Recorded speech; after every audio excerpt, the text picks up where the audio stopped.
When I was in London, I found this tea that was a salted caramel Lebkuchen tea.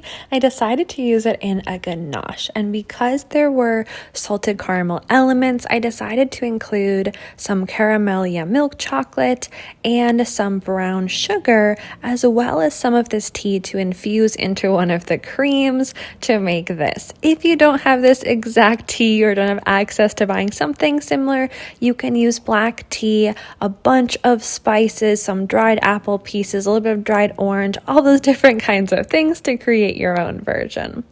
I am going to infuse the tea first into the larger amount of cream, strain that out, and then proceed kind of like normal with my pastry cream style ganache recipe. With that, I've got the second smaller amount of cream in with the cornstarch, and then I've got the sugars and infused cream in a saucepan on the stove.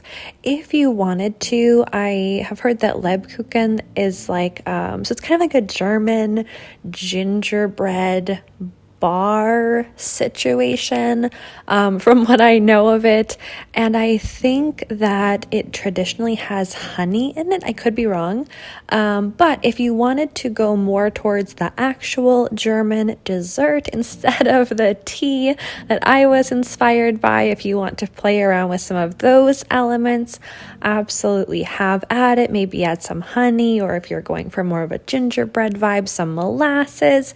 You have a lot of wiggle room to play around here. So I'm just heating up that infused cream mixture so I can temper it in to the cream and cornstarch.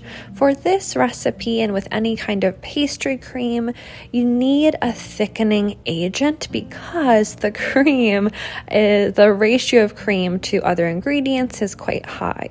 So if you take out the cornstarch from this recipe, the cream is not going to thicken up, and when you pour it over the chocolate and emulsify that in later, even with the addition of the chocolate and the butter, the ganache is going to be way too thin. So a more standard white chocolate ganache recipe is going to have a more equal ratio, a closer ratio of white chocolate and cream. That infused cream mixture has gotten hot, I'm going to just stream it over, temper it into that cornstarch mixture, and then get everything transferred back into my saucepan. I am going to cook this, stirring continuously over kind of a low to medium low heat, and it's super important with this style of ganache to not let this cook too long or let it get too hot. I do get people messaging me occasionally saying, hey, something went wrong, and the two major things that can go wrong with this recipe are A, it was cooked too long and it got too hot, or B, the butter was added in too soon. So at this stage, especially if you're newer to a pastry cream style ganache, make sure that you are stirring continuously while this is cooking. Once it thickens up, take it off the heat right away. So I am just going to wait until this looks really nice and thick and glossy. It might start bubbling at the bottom. That's perfect. Simultaneously, you can also be melting your chocolate in the microwave for like 30 seconds, or on the stove if you have another pan you can use as a double boiler.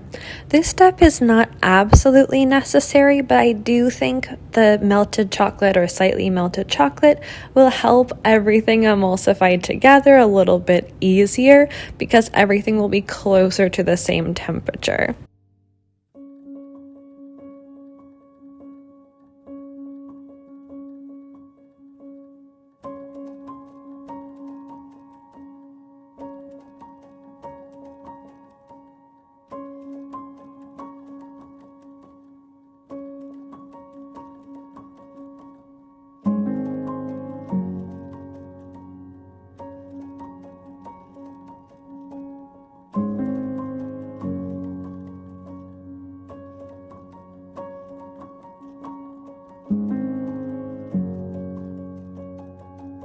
That cream mixture is really nice and thick, you can pour it over the chocolates. As I mentioned, I am using the Caramelia Chocolate, and just some regular white chocolate.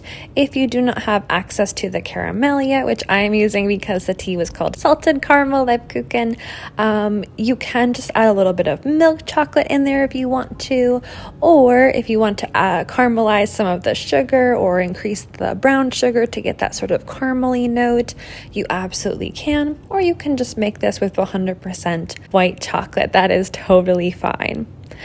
Once everything is combined together, let it sit at room temperature for like 15 to 20 minutes. You want this to cool off a lot before you emulsify in your butter. And I absolutely recommend doing this with an immersion or a stick blender. You really want to emulsify everything, both to make sure that all the ingredients are really thoroughly combined, and also to get the best, silkiest, smoothest texture you possibly can. Once the ganache is looking really nice and silky, then start emulsifying in your room temperature butter a little bit at a time, emulsifying between each addition. If the pastry cream style ganache mixture is too hot, the butter is going to melt and it will likely separate. It is really hard to come back from that, so please do be careful and make sure that the ganache is at just above room temperature before you start adding in that butter. Making sure the butter is at room temperature is also super important, because if it is too cold, it will be a lot harder to emulsify in. And always, always, always make sure to use unsalted butter.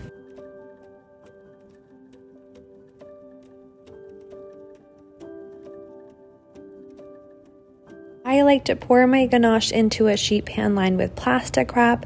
This is because it gives me a ton of surface area. It's going to cool down a lot faster than if I just left it in a bowl. But please feel free to cool off your ganache in whatever container works best for you. I just made some red shells here with some white sprinkles since I was making this during the holiday season. You can use whatever shells you like best, though I really liked this vibe, especially since it matched the tin that the tea came in. I am just piping this ganache into all of my macarons, and I'm going to sandwich these and get them into my refrigerator to mature completely at least 24 hours before I dive in and eat them. Initially, I had been planning to make this ganache and pipe a ring of it and put salted caramel on the inside, since it was called salted caramel Lebkuchen tea, but I love this ganache so much on its own, and believe me, my family agreed. They all decided this was a winner that I made when I was doing a bunch of baking this season. So I highly recommend you give this a try. If you don't have access, as I mentioned, I got this from a tea store in London. I know they do ship internationally, so it is possible to get your hands on this, but if you don't have access to this tea, you absolutely could infuse some black tea into your cream along with several other flavors. You can go back to the beginning of the video and take a look where I showed the tea canister. It has all of the ingredients listed there. If you give this a try, or if you're inspired by this tutorial or any of my tutorials to make something in your kitchen, make sure to tag me on Instagram. I would love to see what you end up creating. Thank you so much for watching. I really appreciate you being here and staying all the way till the end of this video. If you haven't already subscribed down below, make sure to do that. I hope to see you here again next time. Until then, have a wonderful day. Bye!